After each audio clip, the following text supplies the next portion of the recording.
যোৱা 22 তাৰিখে চাহজনে ছাত্ৰ সন্থাৰ যোগেদি আমি জিলা আয়ুক্তলৈ এখন আমি আপত্তি দৰ্শাই এখন চিঠি আমি প্ৰেৰণ কৰিছিলোঁ আৰু সেই পত্ৰৰ আধাৰতে আজি দিনটো তেখেতসকলে শুনানি হিচাপে আজি থিৰাং কৰিছিলে আৰু আমি দেখিবলৈ ইয়াত আহি পালোঁ যে এটা খুব সৰু ৰুম য'ত নেকি 35খন গাঁৱৰ মানুহক আজি ইয়াত শুনানিৰ যি চূড়ান্ত ৰায়দান দিবলৈ তেখেতসকলে অহৰহ চেষ্টা কৰি আছে।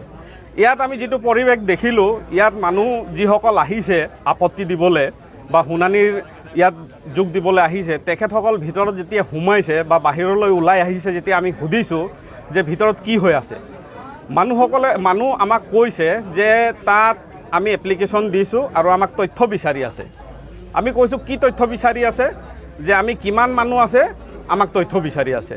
তো আচলতে চৰকাৰখনে তথ্য দিব লাগে নে জনসাধাৰণে নে যিসকল নিৰক্ষৰ মানুহ আজি ইয়াত যথেষ্ট সংখ্যক নিৰক্ষৰ মানুহ আহিছে, এই মানুহসকলে যদি তথ্য দিব লাগে, আমোলা বিষয়সকল চকীত নবহিলেই হ'ল। আমাৰ পোনপটীয়া কথা যে আমোলা বিষয়সকল কিহৰ কাৰণে আছে।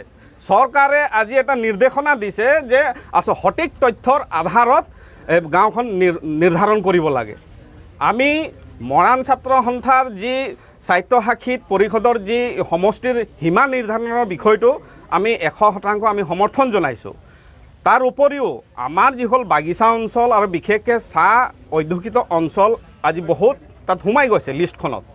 আমাৰ এটাই কথা হৈছে যে চাহ অধ্যুষিত যিসকল গাঁওসমূহ নাম তাত অন্তৰ্ভুক্ত হৈছে কৰ্তন কৰিব লাগে বুলি আজি অকল চাহ জনজাতি ছাত্ৰ সন্থাই নহয়, আদিবাসী ছাত্ৰ সন্থা, অসম চাহ মজদুৰ সংঘ, ভাৰতীয় চাহ মজদুৰ সংঘ সকলোৱে আমি একত্ৰিত হৈ যোৱা 20 তাৰিখে আমি এখন সভা অনুষ্ঠিত কৰিছিলোঁ আৰু সভাৰ সিদ্ধান্তৰ আধাৰতে আমি লিখিত আকাৰে জিলা আয়ুক্তক আমি জনাইছিলোঁ।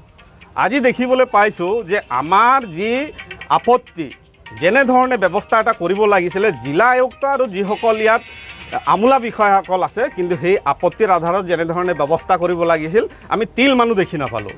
আমাৰ এতিয়া পোনপটীয়া কথা আছে যে গাঁও হিচাপে, ভিলেজ ৱাইজ হিচাপে জনসংখ্যাৰ যি তেখেতসকলে এটা হিচাপ উলিয়াবলৈ বিচাৰিছে, জনসংখ্যা হিচাপ এই গাঁও আধাৰত তেখেতসকলে উলিয়াওক, আমি এটা পোনপটীয়াভাৱে ক'ব বিচাৰিছোঁ। আৰু বিশেষ ইয়াত কথা ক'বলগীয়া একো নাই। সময় এটা নিৰ্ধাৰণ কৰিব লাগে, সময় বৃদ্ধি কৰিব লাগে, এইখিনিয়ে কথা আজি আমি আপোনালোকক কৈছোঁ আৰু জনসাধাৰণক